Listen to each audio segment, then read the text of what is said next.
शहर से कट के ही अपना जीवन देखते। और मैं इसका उल्लेख निश्चित रूप से करना चाहूँगा कि पहली बार उनमें से प्रतिनिधि के रूप में सभी समुदाय में से 20-20 लोग राष्ट्रपति भवन में राष्ट्रपति के आतिथ्य में एज ए अतिथि और देश को देखे, देश को समझे, ये देश उनकी है, उसकी राजधानी है और यहाँ से उन सारी चीज़ों की जानकारी भी लेकर के जाए और आगे के लिए हम उनके लिए जो कर रहे हैं उसकी सूचना, वो क्या चाहते हैं उसकी जानकारी, इन सारी बातों का संवाद। उनके सांस्कृतिक विरासत को जब हम देखते हैं तो एक नैसर्गिक जीवन आज बहुत ही जिसको कहा जाए कि इसे इस रूप में कहा जाए कि दृढ़ता के साथ उसी ढंग से जो प्रकृति के साथ संबंधों को प्रतिबिंबित करता है। और वो जब यहाँ पर आए तो अपने वेशभूषा में आए, अपने खान पान के साथ, अपने रहन सहन के साथ और अपने हस्तकला के साथ, अपने गीत और नृत्य के साथ। तो 75 सालों में पहला अवसर ऐसा मिला कि देश के राष्ट्रपति ने उनसे संवाद किया। उसके साथ साथ अध्याय जुड़ते हुए कि जो सेंट्रल हॉल है पार्लियामेंट का, उस सेंट्रल हॉल में वो सारे प्रतिनिधि गए जहां स्पीकर ने उन्हें संबोधित किया। वो भी पहली घटना। इसके साथ साथ अंबेडकर भवन में, यानी डॉक्टर अंबेडकर इंटरनेशनल सेंटर में उन लोगों का संवाद हुआ कि संविधान की रचना कैसे हुई है और संविधान आपको क्या किस रूप में अधिकार देता है, या जिस संविधान को स्वीकार किया गया है, अंगीकार किया गया है, वो अंगीकार आपका कैसे हुआ है।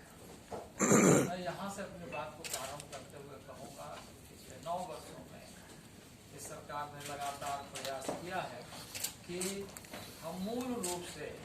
इन बातों का ध्यान रखते हुए कि उनके जीवन पद्धति के साथ उनके ऐसे मापदंड जिससे एक सार्वभौमिक व्यवस्था को ताकत मिलती है, उसके साथ किसी तरह का हस्तक्षेप न करते हुए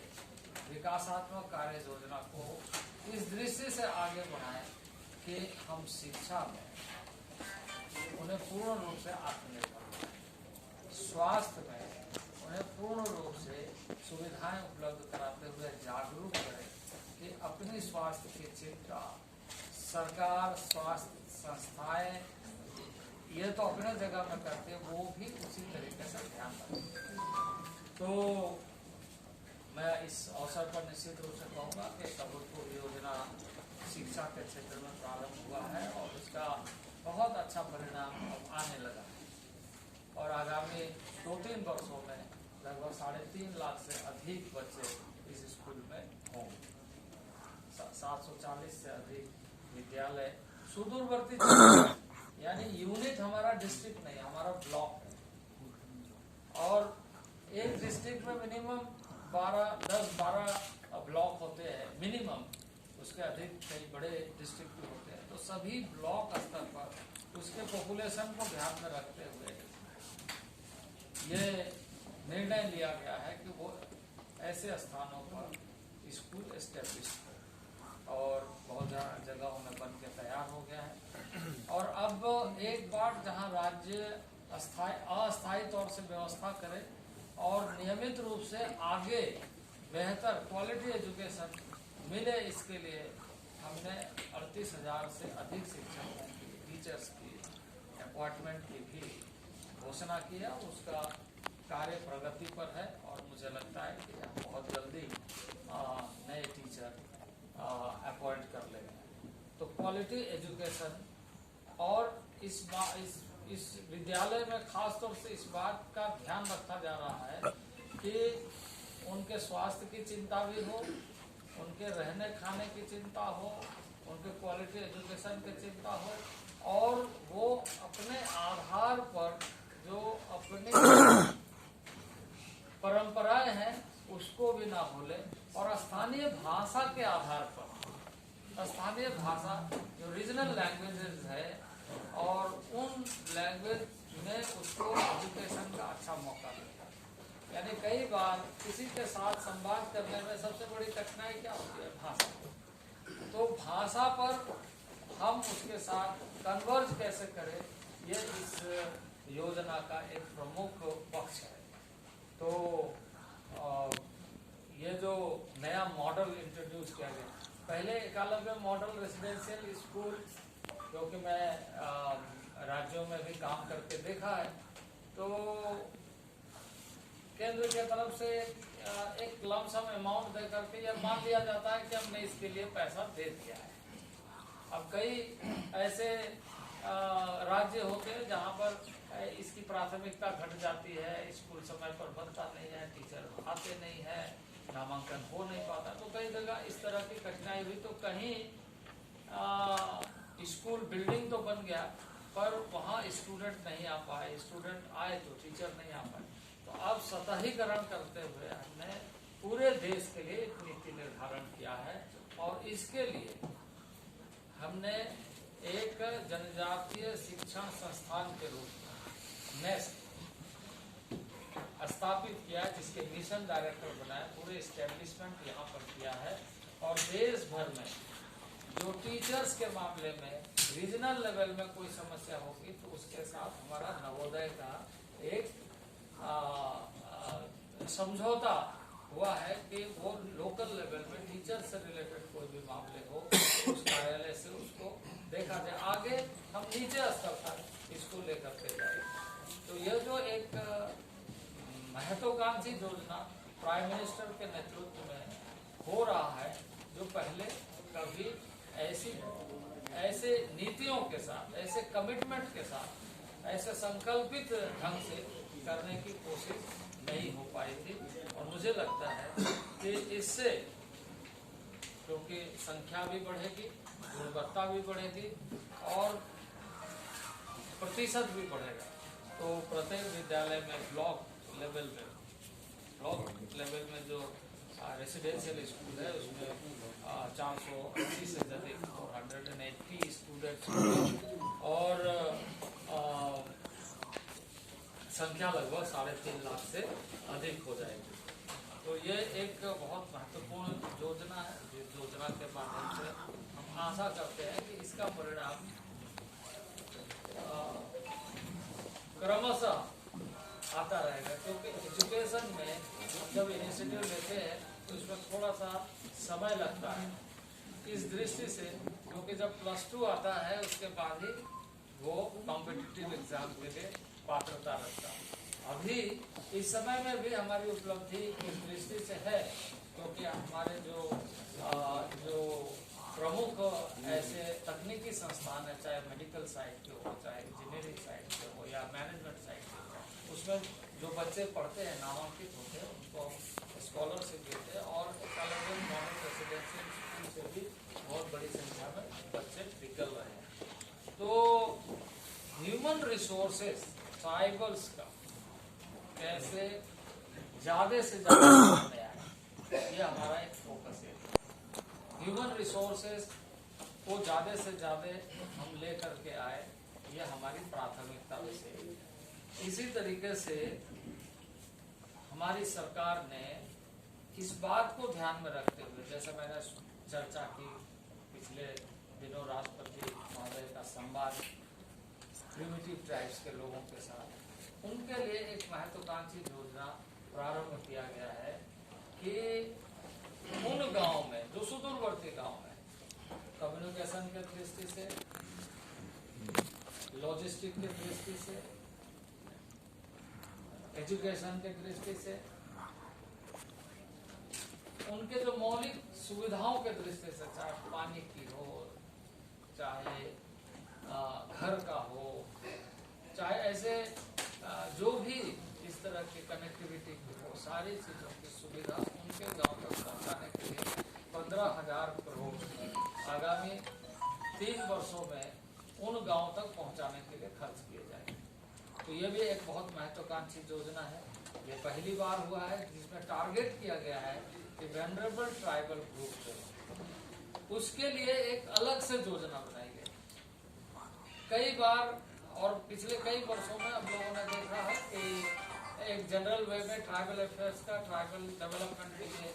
बजट बनते हैं, उसमें एक छोटा सा पार्ट होता है जिसमें हम कहते हैं प्रिमिटिव ट्राइब्स के बारे में रिसर्च के लिए लेकिन अब फोकस एरिया इसको बनाया गया है कि इसके माध्यम से हम उसके जीवन के बदलाव को देखें और सीधे तरीके से उसको डेटाबेस बनाकर प्रत्येक गांव का डेटाबेस बनाए, प्रत्येक गांव के लोगों के प्रगति का मानक, यानी हम प्रिमिटिव ट्राइब में से ह्यूमन डेवलपमेंट इंडेक्सिंग करना चाहिए, उसका ह्यूमन डेवलपमेंट इंडेक्स हो रहा है और उसमें हम किस तरीके से चीज़ों को जोड़ते जा रहे हैं। तो ये 15,000 करोड़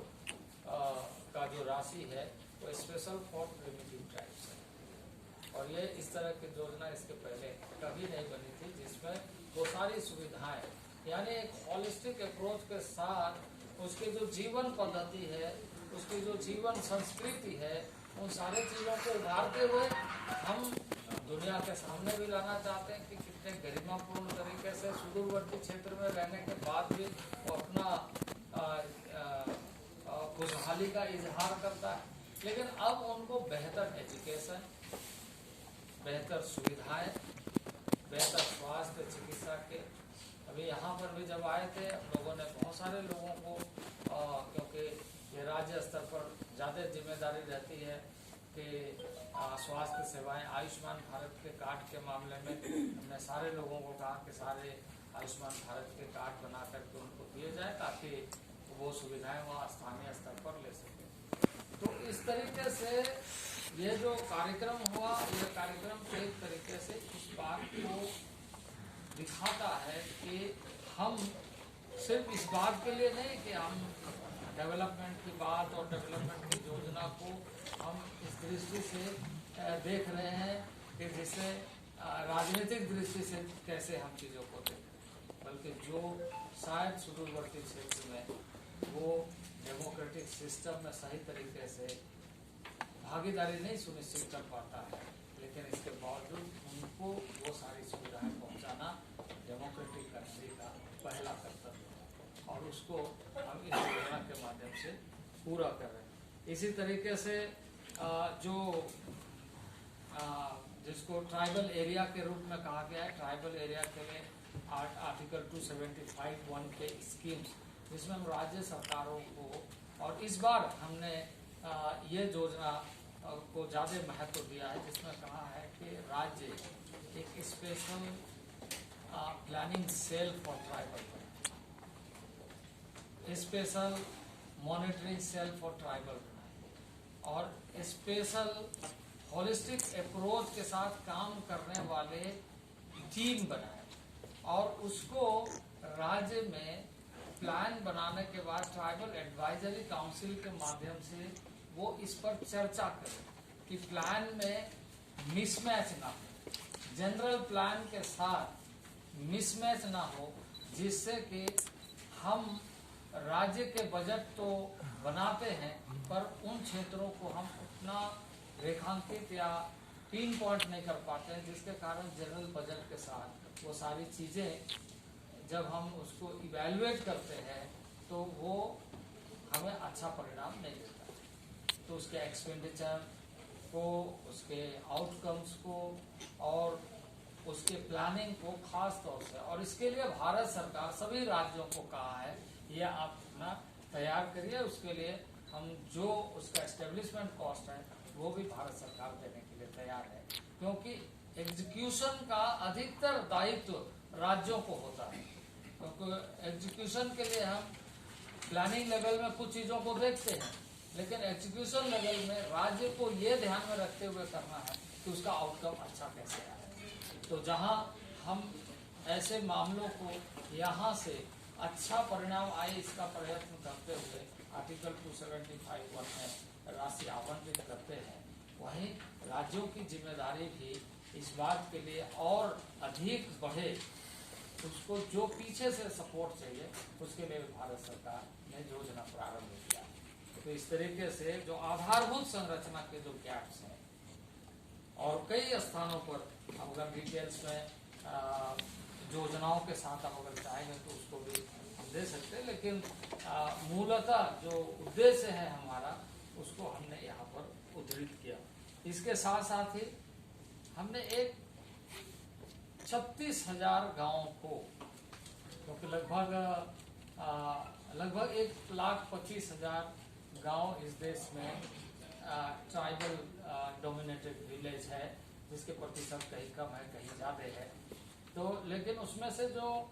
50% एंड एबव या कहीं 90% भी है, 80% भी है, कहीं 100% भी है, ऐसे विलेजेस जितने हैं, वैसे 36,000 गाँव को हमने सेलेक्ट किया है। और उसमें हमने कहा है कि आदि आदर्श ग्राम बनेंगे, जिसमें इस बात को ध्यान में रखते हुए कि उस गांव की जो विशेषताएं हैं उसको हम आगे बढ़ाएं, आधारभूत संरचना के माध्यम से उनको वहाँ पर वो सारी सुविधाएं उपलब्ध हो, और जितने हमारे मंत्रालय यानी सरकार के जो मंत्रालय है उन मंत्रालयों के सारे कार्यक्रमों को इन गांव में प्रमुखता के साथ किया जाए, ताकि मॉडल विलेज सही रूप में स्थापित हो। और इसमें बहुत अच्छी प्रगति हो रही है, अच्छा परिणाम आ रहा है, और इसके डेटा भी बहुत अच्छे बन रहे हैं। और फिजिकल वेरिफिकेशन, क्योंकि इसमें हम लोगों ने इस बात को ध्यान में रखा है कि सोशल ऑडिट को ज़्यादा महत्व कैसे दिया कि गांव के लोग जिस कार्य को गांव के लिए किया जा रहा है कि गांव के लोग उस योजना को ऑनरशिप लेते हुए इसका लाभ हमें मिल रहा है, नहीं मिल रहा है, या कैसे मिल सकता है, ये सुनिश्चित करने के लिए भी इस योजना के माध्यम से हम लोगों ने प्रयास किया है। इसी तरीके से गांव की जो व्यवस्था है उस व्यवस्था में एक महत्वपूर्ण पक्ष है, जिसको पिछले दिनों कई बार हम सब ने चर्चा किया है, कि जो फॉरेस्ट राइट एक्ट है, फॉरेस्ट राइट एक्ट में हम लोगों ने ये टाइटल्स का कम्युनिटी फॉरेस्ट पर हमारा बहुत ज़्यादा फोकस है कि कम्युनिटी राइट्स गांव के लोगों को अधिक से अधिक कैसे मिले, जिससे वो वन का प्रबंधन, वन का संरक्षण, वन का संवर्धन और वनोपज का उपयोग वो अपने जो ट्राइबल इकोनॉमिक्स है उसके आधार पर और इन्हांस कैसे कर सके, कैसे बढ़ा सके, और उसका एक सपोर्ट जहाँ कम्युनिटी राइट्स गांव के लोगों को अधिक से अधिक हो, वहीं इसके साथ साथ ये सुनिश्चित हो कि ट्राइफेड के माध्यम से, ट्राइफेड जैसे संस्थाओं के माध्यम से वहाँ वैल्यू एडिशन को कैसे और ज़्यादा बढ़ावा दिया जा सकता है। तो व्यक्तिगत में भी अगर देखा जाए या सामुदायिक वन पट्टा में भी देखा जाए तो लगभग 1,02,000 सामुदायिक वन अधिकार गाँव को दिया गया है। तो और भी कई गांव है जिसमें यह काम चल रहा है, डिफरेंट स्टेजेस में है। जब भी हमारे पदाधिकारी जाते हैं, राज्यों के साथ संवाद करते हैं, और हम समय समय पर राज्य को स्मरित करते हुए कहते हैं कि ये कानून इसलिए बनाया गया है कि जंगल में रहने वाले लोग और जंगल दोनों बचे, जंगल क्षेत्रों में रहने वाले ट्राइबल्स जंगल के बगैर नहीं रह सकते, तो जंगल के बगैर पर्यावरण भी नहीं रह सकता। तो पर्यावरण के बुनियाद में बैठे हुए लोगों का संरक्षण, संवर्धन और जंगल का संरक्षण, संवर्धन इस कानून का मूल उद्देश्य है। इसको पूरा करना चाहिए, और इसी कड़ी में 1,02,000 सामुदायिक पट्टा दिया गया। तो वनाधिकार के माध्यम से 21,47,000 इंडिविजुअल पट्टा जो व्यक्ति या परिवार को दिया जाता है वो भी दिया गया है।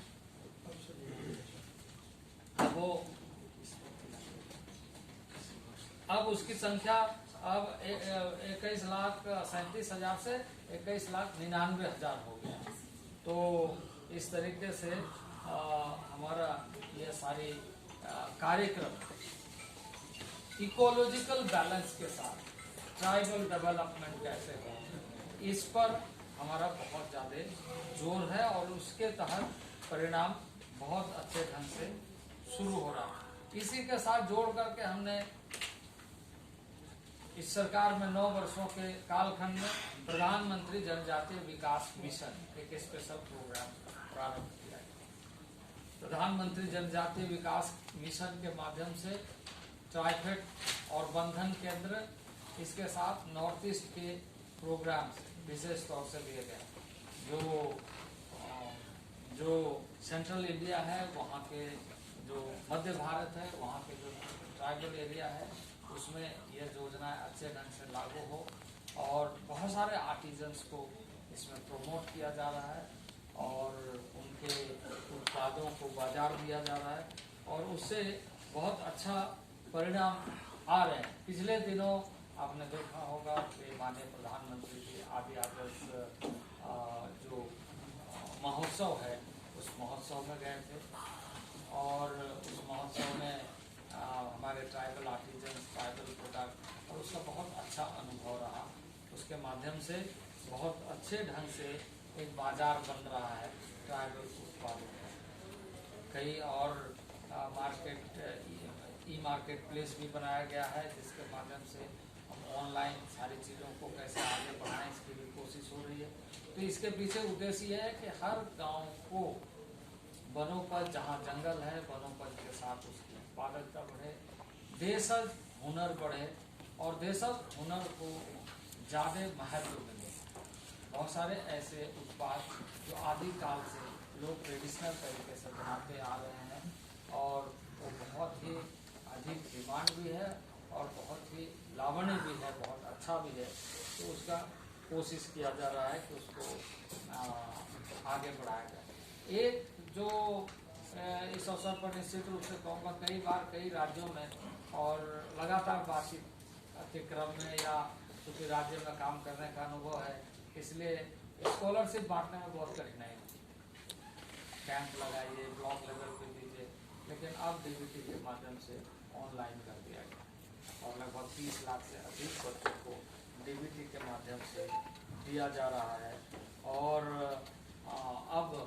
इस तरह की घटनाएं कि हमने राज्य को आवंटन दे दिया, वो पता नहीं या पेंडिंग है, इस तरह की बातें नहीं आती है और